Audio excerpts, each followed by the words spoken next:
வணக்கம். இந்த சிறப்பான விளக்கக்காட்சிக்கு உங்கள அன்போட வரவேற்கிறேன். இன்னைக்கு நாம ரொம்பவே ஆழமான ஒரு சுவாரஸ்யமான ஆன்மீக தலைப்பு பத்தி பேசப் போறோம். கத்தோலிக்க திருவழிபாட்டு நாள்காட்டியில குறிப்பா மே 25ஆம் தேதியொட்டி, அதாவது பெந்தகோஸ்டே பெருவிழாவுக்கு மறுநாள் வரக்கூடிய ஒரு முக்கியமான நாளை பத்தி தான் நாம இப்ப அலசப் போறோம். அதுதான் பரிசுத்த கன்னிமரியா திருச்சபையின் அன்னை அப்படிங்கிற ஒரு சிறப்பான திருநாள். இந்த திருநாளோட பின்னணி என்ன, இதோட உண்மையான ஆன்மீக அர்த்தம் என்ன, இது ஏன் நம்ம ஒவ்வொருத்தருக்கும் இவ்ளோ முக்கியம் அப்படிங்கறத பத்தி தான் நாம இப்ப தெரிஞ்சுக்க போறோம். வாங்க உள்ள போகலாம். சரி, இன்னைக்கு நாம என்னென்ன பார்க்க போறோம்னு ஒரு சின்ன முன்னோட்டம் பார்த்துடலாம். முதல்ல, இது ஒரு புதிய ஆனால் பழமையான திருநாள். இது எப்படி சாத்தியம்னு பார்ப்போம். அப்புறம் இதற்கான வேத அடிப்படைகள் மற்றும் வாசகங்கள், இந்த திருச்சபையின் அன்னைங்கிற பெயரின் வரலாறு, இதோட திருவழிபாடு மற்றும் மன்றாட்டுகள், கடைசியா விசுவாசிகளுக்கு மரியா எப்படி ஒரு தாயா இருக்கிறாங்க அப்படிங்கிற இந்த 5 முக்கிய பகுதிகளை தான் நம்ம வரிசையா பார்க்க போறோம். ஓகே, இப்போ முதல் பகுதிக்கு வருவோம். ஒரு புதிய ஆனால் பழமையான திருநாள். இது கேட்கவே கொஞ்சம் வித்தியாசமா இருக்குல்ல? உங்களை யோசிக்க வைக்கிற மாதிரி ஒரு கேள்வி கேட்கிறேன். மரியா திருச்சபையின் அன்னை, இந்த சிறப்பான திருநாள கத்தோலிக்க திருச்சபை எப்போ தன்னுடைய பொது நாள்காட்டியில சேர்த்ததுன்னு நீங்க நினைக்கிறீங்க? ஒரு 100 வருஷத்துக்கு முன்னாடியா, இல்ல பல நூற்றாண்டுகளுக்கு முன்னாடியா? கொஞ்சம் கெஸ் பண்ணி பாருங்களேன். விடை கேட்டா கண்டிப்பா ஆச்சரியப்படுவீங்க. 2018. ஆமாங்க, நீங்க சரியாதான் கேட்டீங்க. 2000 ஆண்டுகால திருச்சபை வரலாற்றுல இந்த திருநாள் வெறும் சில வருஷங்களுக்கு முன்னாடி தான் உலகளாவிய திருச்சபைக்கு கட்டாயமாக்கப்பட்டுச்சு.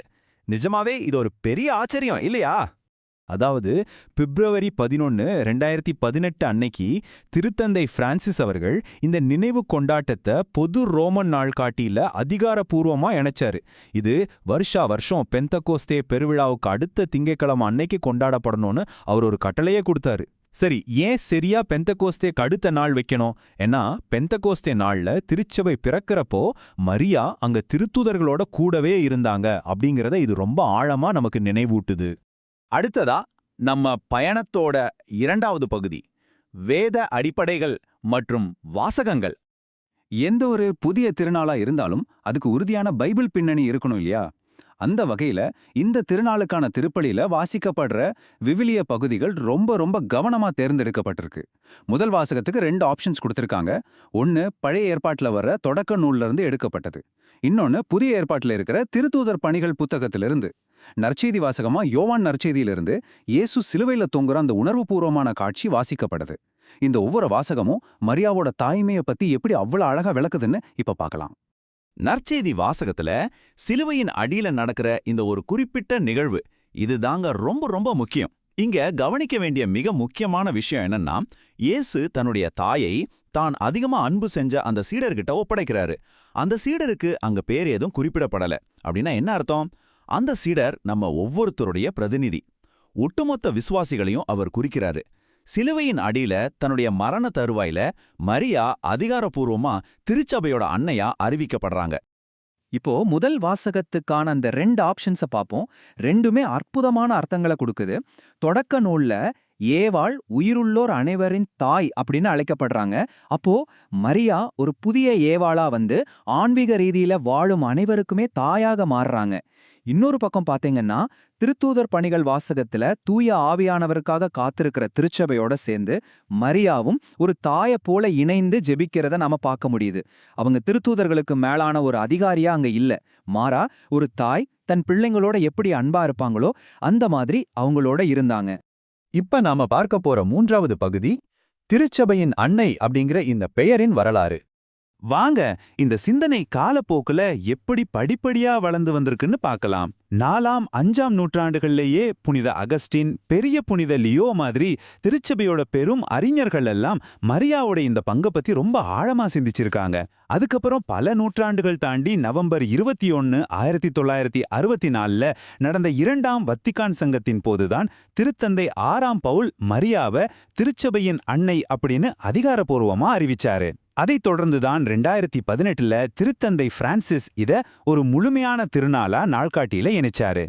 தொடக்க கால தந்தையர்களோட சிந்தனைகளை புரிஞ்சுக்கணும்னா முதல்ல நாம கிறிஸ்துவின் மறைபொருள் உடல், அதாவது மிஸ்டிக்கல் பாடி ஆஃப் கிரைஸ்ட் அப்படிங்கிற ஒரு அடிப்படையான கருத்தை புரிஞ்சுக்கணும். இது ரொம்பவே எளிமையான ஒரு விஷயம் தாங்க. அதாவது கிறிஸ்துவே திருச்சபையோட தலைவர் அல்லது தலை, நாம எல்லாருமே அதோட உறுப்புகள் அல்லது உடல். நாம எல்லாரும் ஒன்னா இணைஞ்சுதான் அந்த மறைபொருள் உடலா இருக்கும். இப்போ இந்த மறைபொருள் உடல் அப்படிங்கிற கருத்தை முற்கால தந்தையர்கள் எப்படி மரியாவோடு தொடர்பு படுத்தினாங்கன்னு பாருங்க. புனித அகஸ்டின் ரொம்ப அழகா சொல்றாரு, மரியா தன்னுடைய அன்பின் மூலமா திருச்சபையில இருக்கிற ஒவ்வொரு உறுப்பினரோட ஆன்மீக மறுபிறப்பிலையும் ஒத்துழைக்கிறாங்க அப்படின்னு. பெரிய புனித லியோ இதையே இன்னும் கொஞ்சம் ஆழமா கொண்டு போய் கிறிஸ்து அப்படிங்கிற தலை பிறக்கும் போதே திருச்சபை அப்படிங்கிற உடலும் சேர்ந்து பிறந்துடுது அப்படின்னு சொல்றாரு. தலைக்கு தாயானவள் நிச்சயமா அந்த முழு உடலுக்கும் தாய்தானே. எப்படிப்பட்ட ஒரு அற்புதமான இறையியல் சிந்தனை பாருங்க. சரி, இப்போ நாம 4வது பகுதிக்கு வந்தாச்சு. திருவழிபாடு மற்றும் மன்றாட்டுகள். அதாவது இது எப்படி நடைமுறையில கொண்டாடப்படுதுன்னு பாப்போம். இந்த நாளோட திருவழிபாட்டு சிறப்பம்சங்களை பார்த்தீங்கன்னா உண்மையிலேயே ரொம்ப சிலிர்ப்பா இருக்கும். இது பெந்தகோஸ்தேக்கு அடுத்த நாள் வர்றது மட்டும் இல்லாம அன்னைக்கு குருக்கள் வெள்ளை நிற திருப்பலி உடைகளை அணியறாங்க. இந்த வெள்ளை நிறம் எதை குறிக்குது தெரியுமா? அளவற்ற மகிழ்ச்சியையும் தூய்மையையும் உயிர்ப்பின் வெற்றியையும் தான். இந்த நாள் கிறிஸ்துவின் சிலுவை பலியோடும் சரி, நற்கருணை அப்படிங்கிற மாபெரும் விருந்தோடும் சரி நம்மள ரொம்ப நெருக்கமா இணைக்குது. அன்னைக்கு திருப்பலியில சொல்லப்படுற அந்த தொடக்க மன்றாட்டை நீங்க கவனிச்சீங்கன்னா அதோட வரிகள் அவ்ளோ ஆழமா இருக்கும். திருச்சபை தொடர்ந்து நிறைய ஆன்மீக கனிகளை கொடுக்கணும், உலகத்துல இருக்கிற எல்லா குடும்பங்களையும் மக்களினங்களையும் அன்பால தன் பக்கம் ஈர்க்கணும் அப்படின்னு மரியாவோட பரிந்துரையோடு நாம இறைவன்கிட்ட கேட்கிறோம். ஒரு தாயோட ரொம்ப முக்கியமான குணமான அந்த அரவணைப்பு இந்த மன்றாட்டுல அப்படியே ரொம்ப அழகா வெளிப்படுதுங்க. நாம இப்போ நம்ம விளக்க காட்சியோட கடைசி பகுதிக்கு வந்துட்டோம்.